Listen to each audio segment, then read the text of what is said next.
ఇక మీదే ఆలస్యం, మేము మీకు సర్వాధికారాలు కట్టబెట్టేశామంటూ హైడ్రాను మరింత ఎంకరేజ్ చేస్తున్నారు రేవంత్ రెడ్డి. ఇప్పటికే అక్రమ నిర్మాణాల విషయంలో దూకుడుగా వెళ్తున్న హైడ్రాకు చట్టబద్ధతతో సర్వాధికారాలు కల్పిస్తూ రాష్ట్ర మంత్రివర్గం నిర్ణయం తీసుకుంది. ఓఆర్ఆర్ లోపల ఉన్న చెరువులు, కుంటలు, నాలాలతో పాటు వాటి ఎఫ్టీఎల్ బఫర్ జోన్స్ ను పరిరక్షించే అధికారాలన్నీ హైడ్రాకే అప్పగించింది రేవంత్ సర్కార్. హైడ్రాను మరింత సమర్థవంతంగా నడిపించడానికి అవసరమైన సిబ్బందిని కేటాయించడానికి కూడా గ్రీన్ సిగ్నల్ ఇచ్చింది. అక్రమ నిర్మాణాల కూల్చివేతల విషయంలో అసలే దూకుడు మీదుంది హైడ్రా. ఇప్పటికే కొన్నింటిని నేలమట్టం చేసింది, మరికొన్నింటిని లిస్ట్ అవుట్ చేసి నోటీసులు జారీ చేసింది. ఎఫ్టీఎల్ బఫర్ జోన్స్ లో ఉన్న కన్స్ట్రక్షన్స్ విషయంలో మా నిర్ణయాలు చాలా కఠినంగా ఉంటాయంటూ వార్నింగ్స్ కూడా ఇచ్చేశారు హైడ్రా కమిషనర్ రంగనాథ్.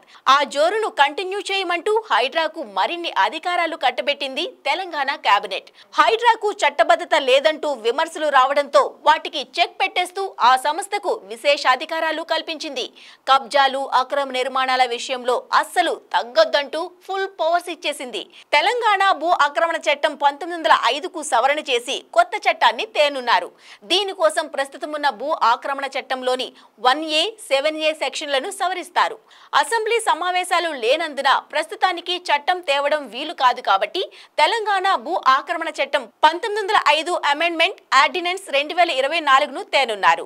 ఇందులో భాగంగా వాల్టా చట్టంతో పాటు హెచ్ఎండిఏ, జీహెచ్ఎంసీ, మెట్రో వాటర్ బోర్డుకు ఇప్పుడున్న అధికారాలను హైడ్రా కమిషనర్ కు అప్పగించారు.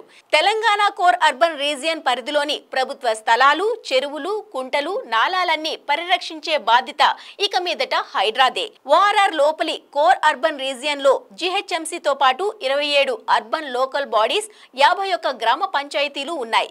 లోకల్ బాడీస్ ను అర్బన్ లో విలీనం చేసి వీటిని హైడ్రా పరిధి కిందకు తెచ్చారు.